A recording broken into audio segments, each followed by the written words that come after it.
many of you have listened to the Head, Heart, and Boots podcast? I can't tell you that reaction, how much that means to us. Welcome back to the Head, Heart, and Boots podcast. I'm Chris. And I'm Brennan. Join us as we wrestle with what it takes to transform ourselves and the businesses we lead. This new camera angle makes my arms look smaller than yours. I'm noticing that, and I really appreciate it. I thought you did that on purpose. No, I didn't, and I am not happy with it. Well, Trish, thank you so much for joining us. As folks are going to learn here in just a moment, you're not exactly sitting around looking for new things to do to fill your time, and so nope. So we appreciate that and respect that. Hey, before we get rolling, though, I think it's so important. Of course, as part of our intro, the team start to get an idea of, wow, who is this Trish Wall person? But just give us the rundown, the 30, 45 second version of what it is that you are doing. Like, who is Trish? What are you guys building, you and your husband? What is it that you do? Yeah, so this whole life I didn't dream it up. It kind of came to me through my husband. So we both were laid off in 2008-ish in the recession.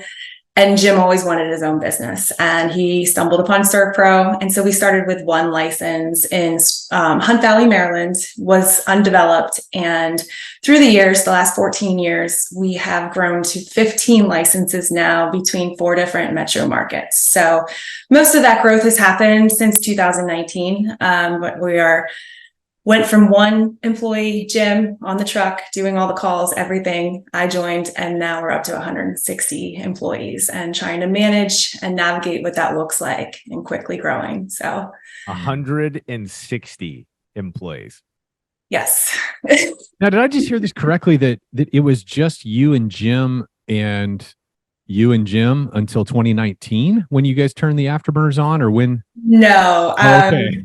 Yeah, no, it was just Jim and myself for probably 2 months. And then we brought a crew chief on. And then by the end of that first year, we had about 4 people on staff. So it's even the people that work for us have no idea how it began. You know, it was in a 900 square foot warehouse with no AC and no heat and no bathroom. And I just don't think people realize that start with us now, like what that was just 14 years ago. So. Oh yeah. Yeah. So for those of you that haven't seen or had the opportunity to visit the team, we have your team has called us in. We've had the opportunity to do some live stuff with you and some of the surrounding companies. And it is quite a facility. There is a lot happening. There's a lot of moving parts. You guys are obviously heavily engaged in CAT and large commercial loss, and your team shows it in terms of assets, infrastructure and all the things. It is a giant machine. There's a lot happening. And I think that that's valuable for the folks listening, not just because, most of us are operating businesses that may not be that size, right? Because you guys are fairly abnormal in our world. But it's to show people like, hey, this journey is being done by really successful people like you and Jim and the rest of your guys' team. And there's this reality of we're not alone in a lot of the pain and the frustration and some of those places in our business where we get high-centered. And I think that's part of Chris and I's excitement, is when we can bring somebody like you onto the show who is winning at a high level and yet is willing to share with us that thing doesn't look like what social media says, that there's a lot of hard work and gut checks that happen along the way. And that's one of the things we really appreciate you, Trish, is that you're willing to do that. Yeah, no problem. I think part of it is I know that we've been successful and I see that, but I always recognize all the things we have to work on. So when people are like, oh, you're kicking butt, you're doing awesome, I'm always like, oh my gosh, have you looked under the covers? Like we have so many things to work on. So yeah, go ahead. Oh, I was just going to say that's a really good segue into kind of our starter topic today. I think, like you say, so many people, they look at the outer success and they make a lot of assumptions about what it's like for that person. What they make a lot of assumptions of what's happening in their business and what it looks like based on the external success, right? And you sent us an email a couple of weeks ago, just kind of sharing some of your inner thought life, right? Behind the scenes of, okay, what's really going on? What am I struggling with? And so forth as a leader of a 160 employee enterprise. Let's dig into that a little bit, because this is a topic Brandon and I really care about, is this idea as leaders, the importance of self-reflection and deeper levels of self-awareness, like understanding what's going on in my head. What are some of the themes in my thought life that are affecting kind of the way I work, the way I do relationship with others, the way I see myself, all that kind of stuff. So I just love that you brought this, and I love that we're going to talk about this, because I think it's going to help so many other operators to get in touch and do some of their own self-reflections and so forth. So let's talk about this. One of the words that came out for me is, I was reading your email again, was just this there's an instinct or drive for perfection. Even though maybe you don't use that word, but subconsciously there's a drive for making things just so, and a part of that too being just a heavy amount of self-criticism when you don't achieve that standard. Can you kind of go into your headspace and when you were writing this email to us, just what provoked it maybe, and where you've been at kind of in your head as a leader lately? Yeah, I think it goes back to, there's a lot to say.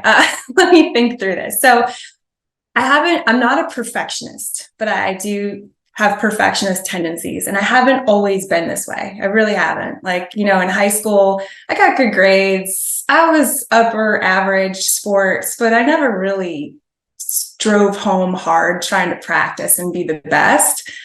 And then I do have a defining moment of when that all changed. I went to college. I had to pay for my own college education.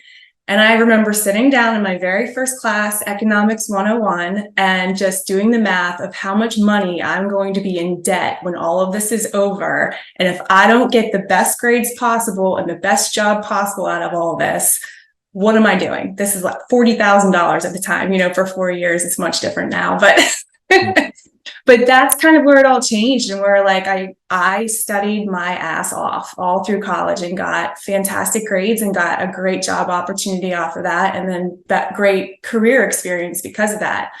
And I've just always been that way. And I think I mentioned in my email, even down to just working out. Like, I love to go to Orange Theory is one of my favorite workouts. And I'm like, you know what? I'm not in the mood. I'm just going to go do what I want. And then I get on there. I'm like, I got to go. I got to beat this person next to me. I got,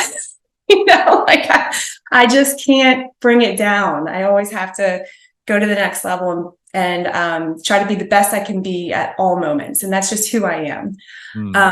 And I can see that sometimes bleeding into my team, maybe not in the best way. And it's unfortunate because I'm not expecting perfection out of them. And so when I see something going awry, I want to step in and help and coach. But sometimes I feel like they're seeing that as them not being held to my standards.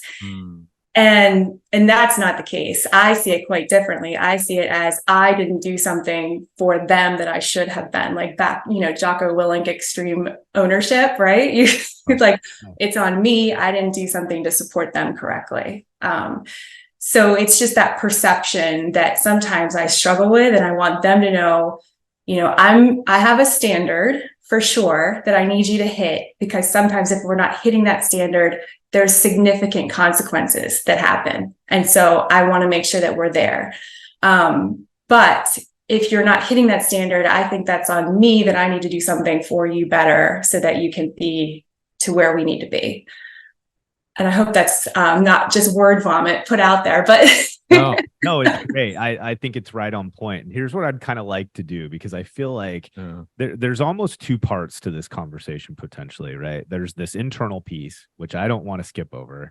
And then there's this application as a leader, like us thinking about our team members, our staffing, leadership teams, right? Like, how does this apply? And I think that a lot of people already have heard what you said, and they're like, oh, okay, yep, those shoes fit. I see where she's going here. If you guys are cool with it, I want to hang in this self piece first. Maybe because, and this is like Chris and I's own kind of, I think mission is, we're just massive believers that most of the work that needs to happen in our organization starts between the ears of our top line leaders, like company owners, top line leaders. Like there's just so much internal work that when the time's spent and it's done well, what the rest of our sphere experiences is pretty unbelievable, right? And so I want to hang in that pocket first if we can. So Trish, from your perspective, because I think I relate at least to a certain extent. I don't think I could be in your camp. I honestly still see you and Jim and some of the things that you're capable of doing, and I'm kind of in awe, to be honest. But I do relate to you and some of the descriptors that you put in this email from that kind of more A-driven personality. Like there is this pursuit of iterating, next, better. Let's keep it, more discipline, right? Well, if someone says this is an opportunity or that somebody can perform at this level, I want to figure out then how do I do that? And for me personally, though, it also can be an immense weight. And at times it can reduce the enjoyment I'm having out of the journey. So like my wife, for instance, is not like me. She's a creative. She's an artist. She's very good at being in the moment. Like there's real bliss at times. Of course, it's not always like this, but when she's in the moment, there's something powerful that's happening with her, whether it be in relationship or in creating or whatever the case may be. And the thing for me that I've struggled with almost my whole life is I'm always en route from A to Z, and all those points in the journey for me feel like they're in the way because I'm in pursuit of landing on Z. And my wife has always been this balance to me of, yeah, but we're at point B right now, and point B is pretty cool too. Like we're not stopping the journey, but let's hang here for a moment and really enjoy what we're experiencing. Do you, from your perspective, that drive, that pursuit for iteration and getting better, do you ever feel yourself getting lost in the journey and not enjoying part of what you're doing while you're en route? Like, how's that affect you, I guess, personally? Oh, I love that question. Yeah. Oh, that is great. Yes. It's just fuzziness, gray fuzziness right now. I don't think I'm enjoying any of it, because I do have like a point I want to get at. I have I'll call it a crusade for a grown-up business, and so I want to get to that point. And so when I feel like we're there, I feel like I can slow down and enjoy a little bit. In the meantime, I mean, I'm not joking. I'm working 80 to 90 hours a week. So it is hard to slow down and enjoy. It's just constant development and training and coaching and recruiting and over and over and over again. And I feel like we're starting to get traction there. And then I can kind of slow down and enjoy what's been created. But I think part of the hard part is, this crusade for a grown-up business. We came from, again, just Jim and myself. And then it's just been like craziness, like a rat race trying to keep up with everything. And I think a lot of restoration owners probably have this issue. You are a startup by yourself, and everything you're founded on is doorway conversations, Excel spreadsheets, Outlook calendars. And you can't run your business that way when you get to a certain level. And we didn't catch on to that for way too late. So now it's like this rat race of trying to create this grown-up business. How does a corporation run? We should probably be mimicking that, the communication and the processes and all of that kind of thing. So there's just so much to do. And I feel like we're building the USS Enterprise while the floodgates are opened. So and that's why it's hard to slow down and enjoy, I guess, but I probably should. Well, so I follow you on Facebook and LinkedIn and so forth, or many other people do, but you're a mom, and you and Jim are married. You have a marriage. What does it look like to manage that kind of growth in a business and still maintain some of these other life elements, for you guys? Like can you give us a picture of what does that look like to maintain a marriage and a family as you're doing this? It's not easy. We've gotten better at it. For example, Jim has been out of town for about 5 weeks now. So that Actually, it's kind of a blessing. I've had to slow down and there's no one else here to help with the kids. And I see them sitting in their rooms on their phones for 4 hours while I'm taking meetings. And I feel guilt about that. So I am being conscious about that and saying, guys, let's go do this together. Let's go have this dinner. I might take them for pedicures maybe this afternoon, something like that. So, but it does mean a lot of nighttime hours. It does mean a lot of more early morning hours. It does mean Jim sacrificing in some spaces to give me that time to work, and then vice versa. It does mean, you get to your sports practice or sports game an hour early and drop the kids off to get ready for the game. And I go to the car and do work until the game starts. So it is a lot of multitasking. There really is not a lot of time for yourself. That's just the hard reality of it. But you're working to the point where there is that time for yourself eventually. And I got to keep that hope in my mind that that's going to happen. So, it's funny. I'm thinking about your guys' company, just the size and scope of it. And I'm also thinking, of course, we've got a little insider trader information, but expansion and continued development of the organization isn't necessarily stopping either, right? So you're iterating, putting systems in, and because you guys are respected and you're driven and you're succeeding, then people want you to do more, right? And so from your perspective, and I, Trish, sometimes when we ask questions, I never want to guess, especially you, to feel judged, right, by the question. So I just want to preemptively put that out there. But are you concerned that like this, because I do this, like it's this perpetual movement of the finish line, right? Where I'm like, okay, team, I need to double this year. We've got to double in size. Here's why. Here's, blah, blah, blah. The team, we all commit, we go. And then like, we're doing that. So like our team on a tiny scale compared to you, we have doubled in size and we're almost ready to hit that finish line. And it's like, I don't even give myself or the team the opportunity to celebrate, because I'm like, okay, well, we're almost there. Let's move that marker out again. Okay, guys, we're going to this number. And I have a lot of creatives on my team. So they want to celebrate en route. Whereas I can just get caught in this trench of perpetually pushing the marker out. Is there any concern for you that you never arrive? Like, because the business is going to get bigger tomorrow. And then next year, it's going to get bigger again.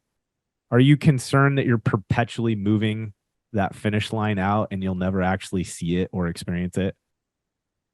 Yeah,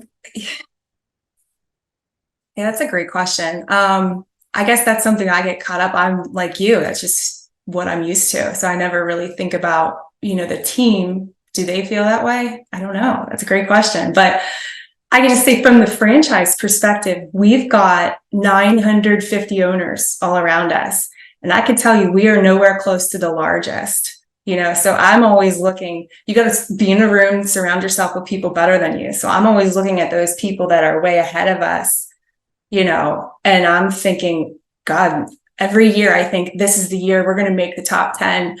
We never do. And I'm fine. That's fine. As long as we keep growing, I'm good with that. But it's just you're always having these people that are like performing at much higher levels than you to look at. So I guess I never take that perspective of look where we've come from.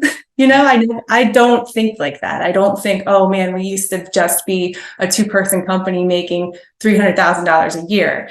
I'm always looking at, well, what are these top 10 people doing? That's incredible. We have one guy that signed a $150 million contract. And I'm like, damn, that's crazy. Cow. Yeah. So I'm looking at these guys and I guess that maybe erases what my goal lines are, because I'm just always looking at the people that are killing it and, in comparison. So do you and Jim, do you feel like you guys have a particular vision of what you're trying to create that you guys share, or do you guys have kind of independent, like are your whys, are your reasons that you guys are driving different, or how does that look like within a marriage business partnership? Like, what's the picture? What's the vision? I mean, without sharing the playbook, you know what I mean? But like, what's the why? Like, why? We hear the drive, we hear the competition. Certainly we can relate to that, but what is the end game as far as building a grown-up company, what does that produce for you and Jim? Like, what's the driver? I mean, I think originally the driver was just to pay our kids college tuitions, to pay Right. for our house, to take great vacations, Yeah. to own our cars, A certain life. to retire at a semi early age, that was the vision. And then I hate to say it, but we're both very competitive people, and you get caught up in that. You really do. We're very competitive, and I do tend to operate at that. Have you read Good to Great by Jim Collins? Oh yeah, sure. So he's got like level 5 leadership. I'm not, when I assess myself, I think I'm like level 3, trying to work to level 4, but level 5, you've got the fierce resolve combined with humility. And I definitely have that fierce resolve. Like, I will not give up ever. And so I don't know where I'm going with this, but I think that's part of it, is I've got that fierce resolve. Jim, he's competitive, and he's a Gemini, so he's got 2 different personalities. So sometimes he's like, I want to sell right now, and then sometimes he's like, let's go buy this market in this crazy location. So I think the combination of all of this has resulted in where we are today. We did have a consultant come in, like a financial consultant, kind of look at our operations and our business, and he identified 65 gaps. But the question and the gap that hit home was, we just don't really know what our end game is. We don't know when to draw the line. So it's really something we have to figure out what that is. And I can't think that I'm alone in that. I think there's a lot of people that don't have like their step-by-step playbook of that we're going to do this, and then we're out, Yeah. Yeah, I relate to that. It's interesting because, like, in the job side, right, we talk a lot about starting with the end in mind. Yet, like, that just seems fairly foreign when we think about our business, right? Like, is there a way for us to mentally kind of start with the end in mind? Meaning, we don't really know what that punch out date is or what it will actually execute like or look like, but just this idea of having a vision of, hey, this is where I'm working towards. And as we get closer to that, then some sense of accomplishment or of landing or achieving. But okay, so I have a question along the same lines, and hopefully we can switch a little bit more in terms of impact on our teams. But so I'm making a lot of references to me on this. I just think I relate to Trish on this particular one a lot. But this space of Chris and I have been talking a lot about, like, there's an element of creating that we have to be engaged in, like, just for our own personal health. And for me, this has been a conversation I've had with my wife a lot, is what feels like more of a grind to her, because again, she's in the moment, free, wants to spend more time kind of contemplating what's happening relationally, all the things. Like, for me to slow down, there is an element of slowing down actually is not great for me. Like, it's just not, it's not good. Like, I've tried to look at it a million different ways and shape it and hold it this way and that way. And that the reality is that in the moment of downtime, I do kind of feel some sense of release, but then there's just this thing that's plaguing me in the back of my head the whole time where I can't really enjoy this downtime all that much. And so I'm trying to figure out the balance point of what about that is natural wiring and it's totally okay for me to feed because it just makes me feel more fulfilled. And what of that is just guilt or pressure that I'm allowing other things besides my own vision for myself or my own goals for, with between my wife and I to drive. Does that make sense? Like, what am I chasing and being overly committed to because I feel like I have to subconsciously? And what about it is me being in alignment with what makes me healthy? And at some point, I work differently than other people, and it's okay. Like, it just is healthy for me. I don't even know if there's a question in there. Can you relate to that at all as part of what we're talking about? Yeah. Yeah, definitely. We take a vacation at least once a year. I think everybody can relate to this. Right before you take vacation, it's crazy town, trying to get ready for it and trying to think of all the things that might be dropped while you're gone. And then you get there and you're like, oh, this is great. But it takes you 2 days probably to just disconnect.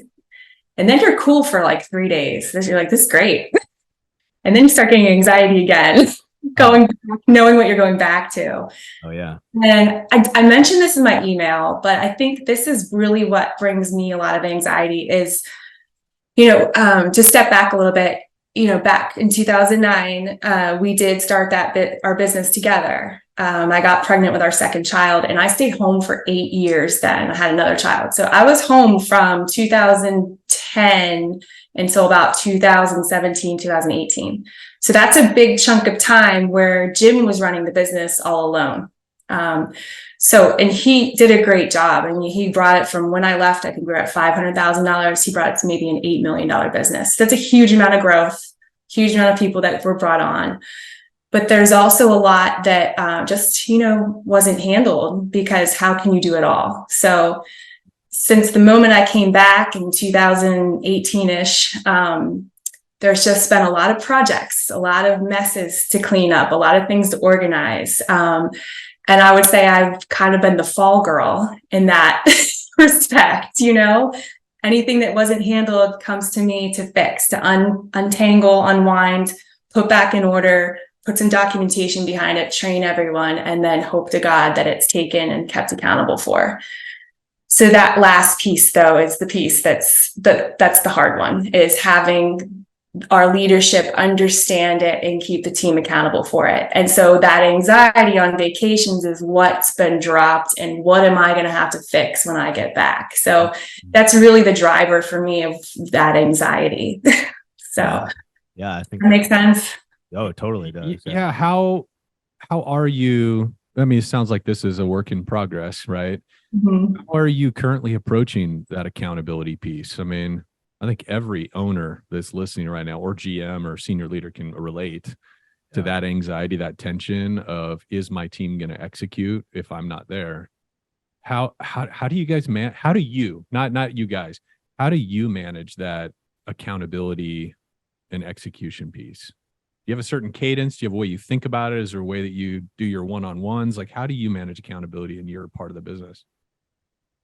Well, that is your part of the business. That is a very apropos statement. So I think that's the hard part, is the world that I oversee and the people I oversee it's not fine. There's a lot to work on for sure, but there's a level of control there and a level of oversight. But I'm not overseeing the whole business. There are pieces that report to others, and that's the hard part, to help merge those. And everybody in the entire company works together. We're all integrated, we're all, like, heavily. So that, I mean, I don't hope this doesn't get too raw on everybody, but it's hard. It's really, really difficult, because I mean, yesterday I'm talking to Jim. I'm like, what can I do differently? What am I not doing that's not sinking in, that's not resonating with people, that they're not picking it up and learning it and coaching to it? I've made these flow charts. Feedback is, I don't understand a flow chart. Okay, I understand that. The flow chart's basically the blueprint for a house, right? You need that. You need the blueprint. All right, you don't understand the flow chart. Let me put this into verbal documentation and give it to you. Let me put this in, let me record myself on Teams, make a video about it, share my screen, walk through it. Let me do that. Let's have one-on-one trainings. Let's do group trainings, try it all. And at the end of the day, still not being understood, embraced, and kept accountable to. And I think part of the missing piece is, leadership has to dig in, understand it, do it themselves, and then understand the tools that are out there to keep their team accountable to it. So that's the missing piece. And I do have a lot of other ServPro franchises asking me for my flow charts, asking me for my resources. And part of me is like, man, I spent so much time. I missed so many tournaments. I missed so much family time, so many, runs I could have gone on to make this stuff. And part of me is like, oh, I don't want to just give it up the keys for free. But then at the same time, like, okay, I can give you the keys, but it's not like driving a car. It's like driving a semi-tractor trailer. You got to learn how to operate that J brake and everything. That's not easy. So, I can give them the keys, but it doesn't necessarily mean that they're going to have success in that accountability piece either. So, well, because I hear you very humbly saying, I created all these flow charts, and it's hard for me to translate this over to my team or to get my team to adopt. Totally.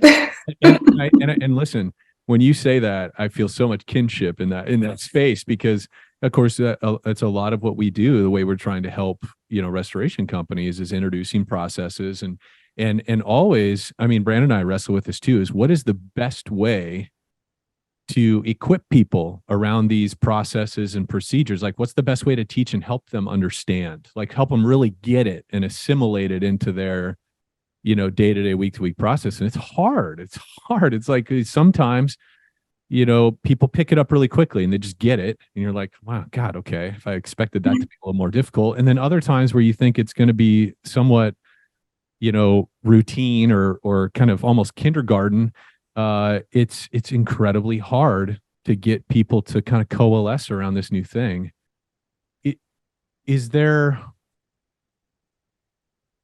Have you found, has there been some pockets of success that have given you kind of a clue as to how to do it better? Or is it still just kind of a big cloud of, God, what am I doing wrong? Have you found some little pockets of success in rolling out process and flows and stuff that have worked? Or is there any insights yet that you're starting to make in terms of how to do that and how to transfer that down through your team? I think and this is not an answer, this is a horrible answer, actually. I found that when I do the one-on-one training with somebody, it's effective. It works. They're like, oh, I didn't know that. I think it's because I go above and beyond to try to explain why. And if you don't do this, what's that going to affect? And maybe that's really where our leadership is not understanding, like, there is a reason to hit that timestamp, a very important reason. If you don't hit that, this resulting scorecard is going to be worth nothing, and then ultimately, if we're holding employees accountable and their performance reviews are based on a scorecard, that's not going to be fair to them. They're not going to get a bonus because you didn't hit the timestamp, right? There is a resulting action for everything.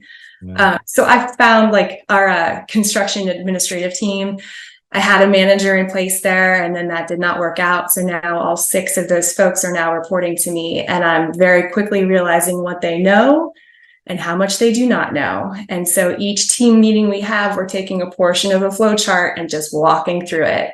And I have been recording everything so that I can use that to train more folks. So I mean, I think just getting that level of understanding from the leadership team of, this is not something Trish is saying just to do. There is validity behind it, and there's reason behind it, and it's going to elevate this company to the next level. And that's hard. And we're getting better. I think we are bringing on more and more leaders and getting more buy-in. And it's like I said back at the beginning of this, we're gaining traction slowly. It's just hard in the moment. I put a post on LinkedIn.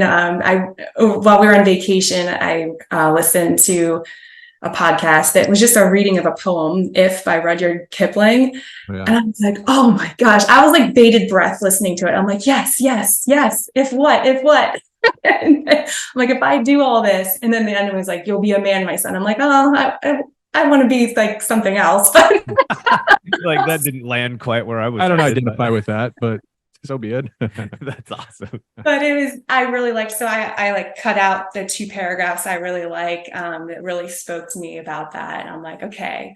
And back to what you were saying before, this is very lonely. This is extremely lonely. There's not a lot of people to talk to about this. I was on a call last week with a friend of mine from New Jersey, a surf owner. He's like, who do you talk to? I don't know. I don't have anybody, and I talk to people, but I can't really talk to them about the inner workings of my head. I don't have anyone to say, hold tight, just keep going. You're going to get this. It's going to be okay. Somebody that's been there, been through transformation management, and knows the other side and knows how to guide and lead me and tell me, that's not going to work, or you should try this. There's just not a lot of people out there that try to do something so massive that affects so many people. Yeah, I think that's fair. Can you walk us into how do you maintain your mental health? Like, how do you, in the absence of, that circle around you that really understands you and get in your head, like, what do you have, like a process, a way of, I hear exercise was part of it. I heard Orange earlier, and you're a fit person. But beyond that, like, how do you manage your mental health? Well, there's a massive lift you've been doing over time, an extended period of time. Yeah. What does that look like for somebody in your position, and with some of the struggles and some of just the own personal challenges that you've talked about? How do you make sense of all this and keep going and progressing without becoming? Yeah. Yeah. Well, yeah, I mean, exercise is a huge part of it. My kids are a big part of it too. My son said to me the other night, he's like, Mom, I think by the time I graduate high school, I'm going to know more about business than any other adult, just because listening to you guys talk. So, and they're around, right? Like, you guys consistently have them around the business. We saw the boys the couple times, we've been around. So yeah, they've always been around. Yeah. When we were, they're there for everything. I mean, they've been on jobs from the time they were 2 years old. They've been there for everything, and they really are. I say it to them sometimes, but it's kind of true. They're really my best friends. They see the true silly me when I'm silly, and so. And I do probably tell them more than I should, but they listen and they ask questions. And so it really, they are. But also, this is actually the reason I came to you guys, is I lean on podcasts and books and Rudyard Kipling and things like prose, because those are people that have been there. They've done that, So yeah, I'm like, oh, this is a topic I'd love to learn more about.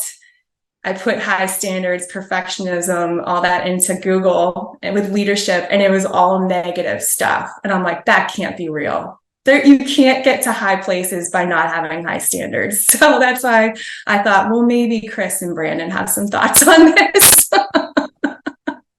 Gosh, So the pressure, right? That is so interesting that you punch those phrases in, and the majority of what you receive back is negative. Okay, so hang with me, guys. I've this kind of shifted in my head a little bit. So, okay, I'm gonna tie some loose things here together that we've kind of been going over. All right, here we go. Buckle up here. So, okay, so for those of you listening, because I'm not sure if the context of this has been crystal clear. So Trish, just her and her husband kicking ass, taking names. Clearly, what you've heard so far in a bunch of humility is they don't think they're perfect, which is awesome. But what we've kind of started with was this idea that you have a real significant level of we'll call it self-accountability, but also kind of almost self-judgment, right? Like, of keep going, keep iterating, keep progressing. That's been at play in the business. Knowing that you're wired that way, you do a little bit of research, right, into these terms, these phrases that maybe to a certain extent have been part of your identity. Is that fair? Yep. And what we get back is fairly negative. Like for me as an 8, so I'm 8 on the Enneagram. I don't know if anybody knows what the hell the Enneagram is, but it's kind of like a real extensive version of this strength finder or disc or like Myers-Briggs. Who are you, right? What's the color?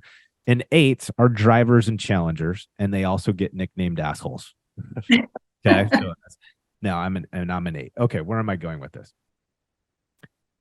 I think part of the challenge that we have in our businesses and in our relationships is there's people wired like us. And again, I'm not alluding to the fact that Chris isn't like this or any of that. Oh yeah. What are you trying to say?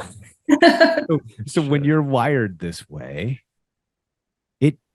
it does and can feel negative, right? So here's an example.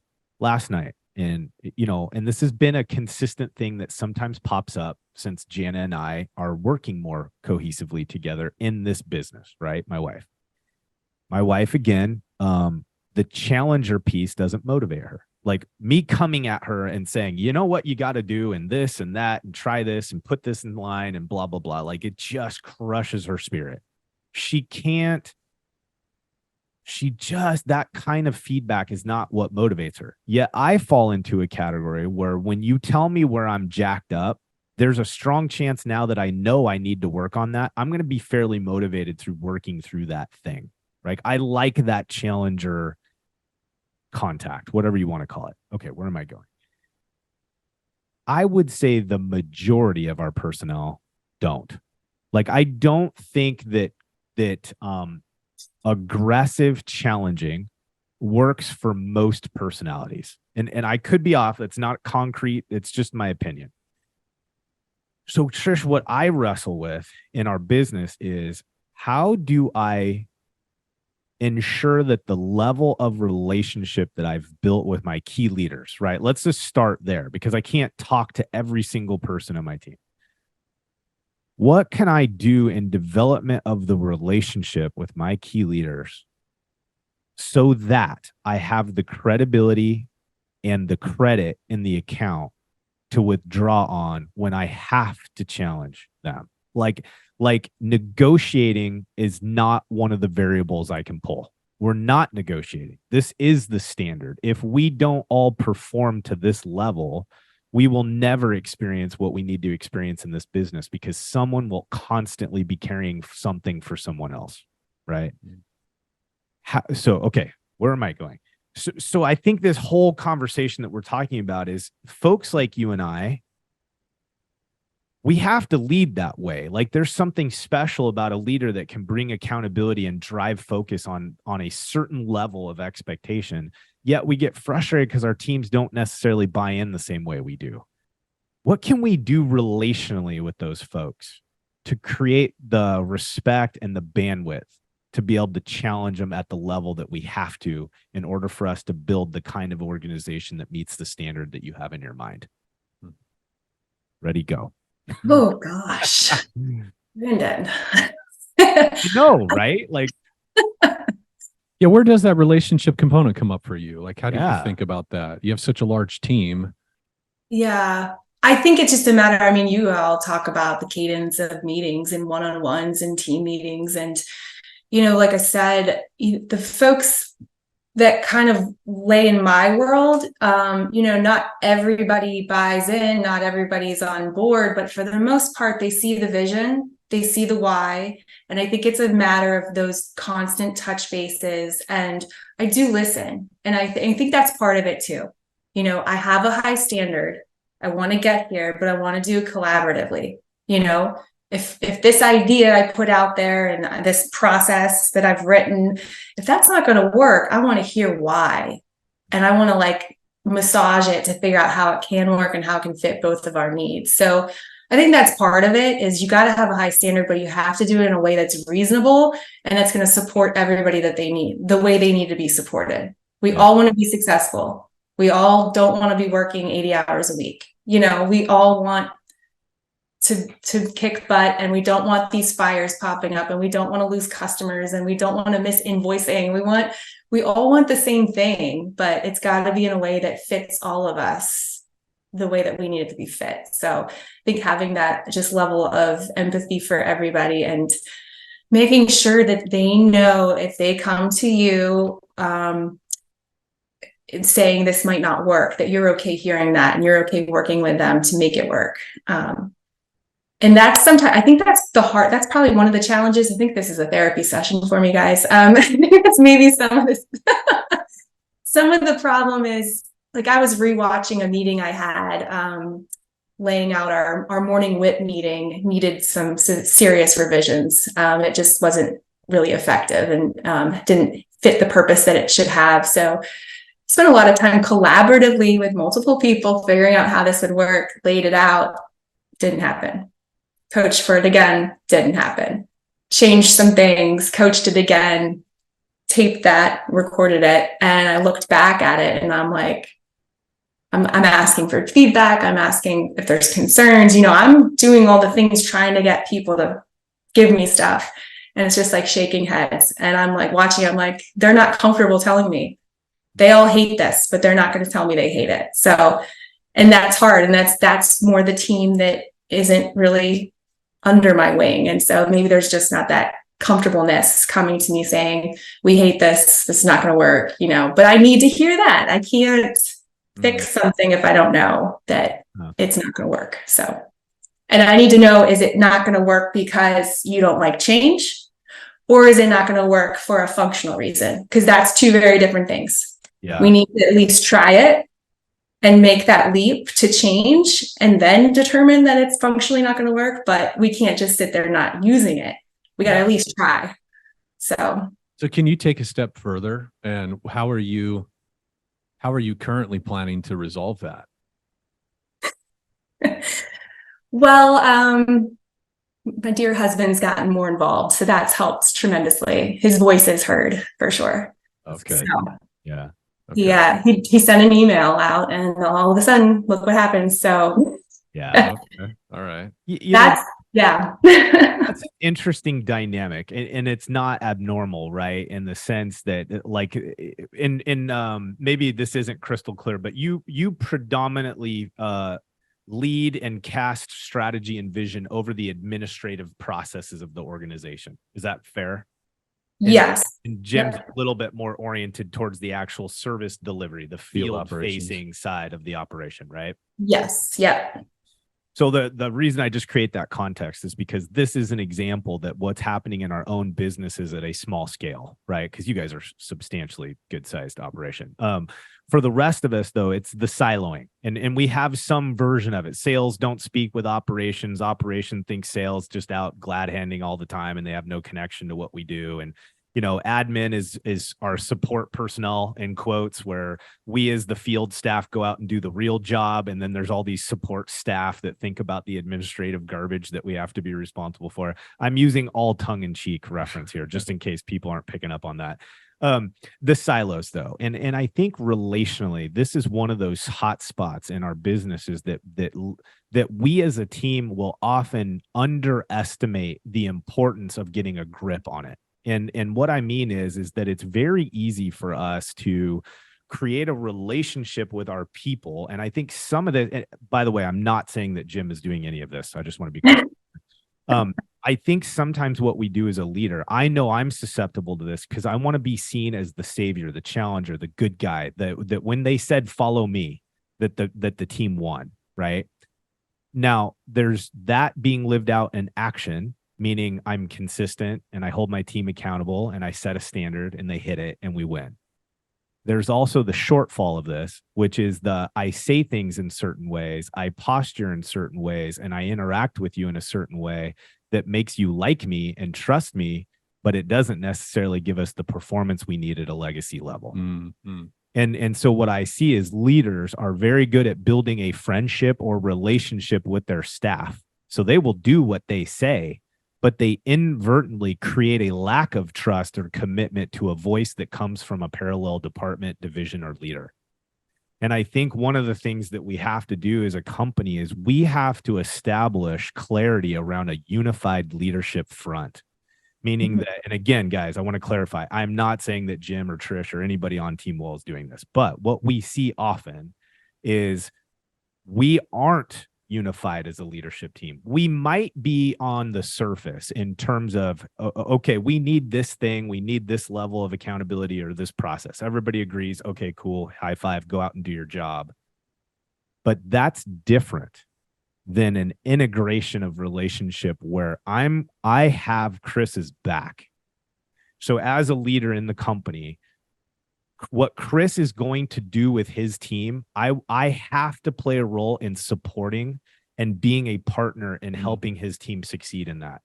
Just as much as I need Chris then to support me and my role with my division and hold me accountable to doing what is necessary for my team for them to win as well. And one of the things, and by the way, we totally jacked this up more times than we got it right, just so there's clarity there. But man, I'll tell you what, when a leadership team has true unity and buy-in, meaning they care as much about the success of their peers team as they do about their own, you begin to see that those barriers come down. Now, obviously, if we have 50 people, it's a whole hell of a lot easier than organizations your size. But so where am I going with that? Do you feel any connection to that? Like, do you see kind of some of that coming into play as you guys have continued to iterate and get your arms around the business? Is that relationship between the leadership, has it played a role in that, or am I kind of coming from left field there? No, I think that's true. I think we all really genuinely like each other and want to be there for each other and support each other. It's just, I think you got it on the head of the nail there is, a 50-person company versus 160, one location versus 4 locations. It just magnifies everything. If you think about like pantyhose, I haven't worn those since 6th grade, but like if there's like a small tear in a pantyhose, you don't notice it. But when you stretch it, boy, do you notice that crack. So, I think that's the challenge there. You grow to this large size, multiple markets, you've got a whole layer of middle management now at play, and then you have your executive. So your executive management might all be on the same page. Getting that middle management layer there is a whole other challenge in itself. And then, your bottom line, boots on the ground folks have to understand it as well. And there's more churn there. There's a lot of new faces coming in, and are they getting trained up the way they should? Are they hearing the vision of the way they should? So there's a lot, it's very dynamic, I think executive wise, we could all be on this, have the same vision, but it's got to be cast down the same way to all folks. So love that. Okay. So I want to shift gears just slightly, and I want to talk about one-on-ones. It's come up many times, like when we were on site with you and just talking about the business and walking around. Like you've referenced the one-on-ones you do with your team a number of times. It seems like it's a real part of your operating system kind of as a leader. Could you talk about that? And how has your approach to one-on-ones changed? And then maybe just reflect on what your one-on-ones look like now. Oh, yes, that's good. That's good. I've actually always done them from the time I came back from being home with kids. I started right away with them. And I think I was the only one in the company doing that for a good 4 or 5 years. So, but I was not good at them in the beginning. It would be a lot of just me hearing about people's personal problems. And I'm so nice that I can't stop them from talking about it. So It might be an hour-long one-on-one and 45 minutes is talking about their husband problems. So, so that has changed. I don't do that anymore. How do you avoid that? Is that an intentional thing to? Yeah, I learned from Jim on that one. He's very good at nipping that in the bud. So he's always like, you got to stop that. You just to change the direction of the conversation. So I've learned to politely change the direction of the conversation. But I think also the people I have come to maybe a higher caliber where that is just, they know that that's not appropriate to do. So, But I definitely, when I have my game on and I have the time to commit, I always have an agenda before. After each one-on-one, I always do a follow-up of what our discussion points are, what our action points are. So I use that for the starting point for the next one-on-one that we have. So every 2 weeks we do them. It's really a lot of it is maybe sometimes project-based. It depends on the position, of the one-on-one. If it's maybe a construction admin, it's going to be very, very mechanical and project-based and that kind of thing.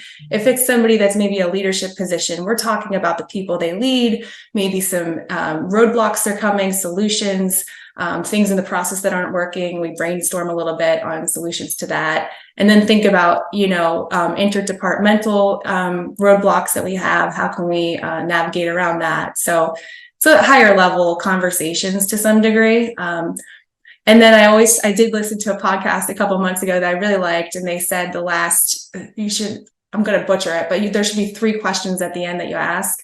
One should be, is there anything, what's weighing heaviest on your mind? Because that's really going to bring out some good stuff for you about what is really in the back of their head that they're not bringing up. Yeah. If you catapult them to bring it up, that's great. What can I do to support you? There's another one. I need to listen to the podcast again, but I always try to, what can I do to support you? What's weighing heaviest on your mind is 2 things that I always try to ask. So. Yeah, that's awesome. So at currently 160 employees, you're the chief administrative officer for the company. Who do you prioritize having one-on-ones with? I do it with all of my direct reports. I did, just like I said, inherit the entire construction admin team. Oh, that's right. So that's a temporary thing right now that you're. So I had to draw the line. I just physically can't do one-on-ones with all of them. So we are doing team meetings. And when you break it apart, they're smaller teams, and it's been great. And they already kind of have their own bond. So it's been actually really refreshing to take those teams on. I've really enjoyed it. So, but everybody that reports directly to me has a one-on-one with me every 2 weeks. And then the weeks in between, we do a team meeting for that business division. And then my direct reports should be doing the same, having one-on-ones with their folks. Yeah. Okay. We got to be cognizant of time. Yeah, landing this plane. I think I have a landing plane question. But I don't know. Okay. 2 questions, because I don't want to end on a negative. So 2 questions, Trish. Negative and positive. What do you see for yourself personally as a leader, as a company owner? What's the biggest gap or thing that you feel like you're going to have to begin investing some time and energy in to compensate for or work through it? What's that? And what's your growing edge? Yeah, the growing edge. And then the last one is, what this year has stood out to you, again, personally, that you've worked on and worked through that you feel like has had a significantly positive impact on your journey?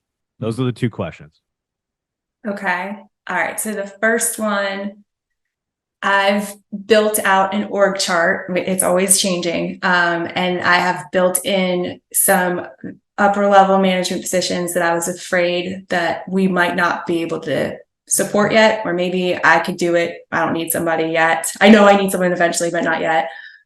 But I just had an offer letter accepted on Tuesday for a director of administration who will own all of the administrative teams, report to me. So I'll just have 3 or 4 direct reports now, all for sales, marketing, administration. And then I've got a little data analyst guy that's amazing. So, so that's exciting. That gives me, I'm going to pour my energy into developing her the right way, teaching her the right way. And I think I'm really excited about that. I think that's going to be awesome.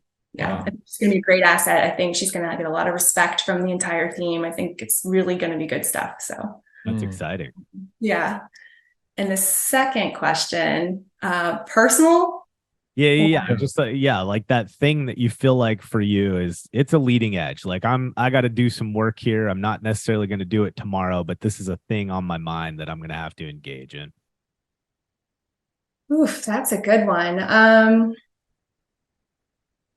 I mean, I hate to be boring and just go back to exercise, but man, I've been really doing some good stuff with my running lately, and I'm really excited about that. I think it's, yeah, I mean, just pouring more time into myself, realizing I got to spend more time on me, is important. That's something that's been a big part of my life since I was 12 years old, is running, and I just love it. It's my identity. So I've had to give that up a lot over the last few years. So getting a piece of that back and getting to see myself get my speed back has been super, super cool for me. I like that. You like to compete? Are you planning to compete, like marathons, halves? What do you? No, I just we do like these challenges every once in a while at Orange Theory, and just to see myself get faster and faster and get closer to those high school times is kind of cool. So, I mean, that's a dorky Trish thing, but that makes me excited. I love it. Yeah. Hey, so for those of you that don't know Trish Wall and Team Wall, get on LinkedIn and look her up and connect with her. Yeah. One of the things that we appreciate about Trish is she's busy running a business. She is not trying to be some kind of influencer by any stretch of the imagination, but she's humble and willing to be transparent with her real life struggles building a mega company. And I think all of us can learn and benefit from having more people that we see be transparent with what leadership actually feels like when you're doing it for real, not the bullshit that we post that makes us sound awesome. Because leadership is painful. It is. And I think those that listen to the Mark Spencer episode not too long ago, they get a glimpse for it too. Mark Springer. I'm going to talk to Mark Spencer after this. Mark Springer. The humility and leadership piece, like, it is hard. Yeah. It's so easy for us to take on titles. It's so easy for us to call ourselves entrepreneurs or business owners. But the leadership that's required from us when we put that mantle on, we often do not connect well with. And then we underestimate the challenge in front of us, the weight that leadership carries. And so anyways, we respect the hell out of you, Trish. We respect Jim and your team that you're building. We know you're not perfect. We know there's plenty of issues that you're going to work on in your business, and all of us get the opportunity to learn and succeed alongside of each other. So thanks again for hanging out with us. We will likely get you back on here. I don't know when, but we'll certainly try to get you back in front of the audience at some point in the near future. 100%. Yeah. And I just have to throw this in because people that are maybe hearing Trish for the first time, hearing about Team Wall, they're not in the whole ServPro system. You have to, like, I want to reiterate what Brandon said. Go to the Team Wall, ServPro Team Wall LinkedIn page. Follow that. The ServPro Kids media that you guys are doing with Brandon. So they have a director of marketing and content. Like, Brandon is, first of all, he's just a really cool guy, musician, creative artist, all this kind of stuff. And the video content that you guys are putting out, Trish, is so fun. And I think really leading the way, setting some example of, and it's a big question in restoration is, like, how do you play the whole content game? Yeah. You know, it's like all video and clever posts. How do you do social media? It's a big question mark for a lot of companies. And I've always been a firm believer of use social media to sort of share the personality, the human view of your business. And I think Brandon has done such a good job of doing that. Yeah, it's awesome. It's very fun, and your kids are in it. Yeah. It's just hilarious. I get so much fun and enjoyment out of watching that. So you got to go check that out if you're. There's some fun projects coming up with Surf for Kids, so keep watching. All right, that's sweet. I love it. We're probably going to have to get the group on the podcast, since they are the budding stars of Surf. I know we got to get Brandon on here. That'd be a fun. We got to get some real influencers on here. You know, Trish and Jim own the place, but the kids clearly are taking over. Yeah. So. All right. Hey, Trish, thanks again. We appreciate you, respect you. Thank you for giving us your time. Yeah, likewise. It was fun, guys. I appreciate all your therapy. Therapy was yeah, right. There you go. All right, gang. Thanks for joining us. We'll see you next time.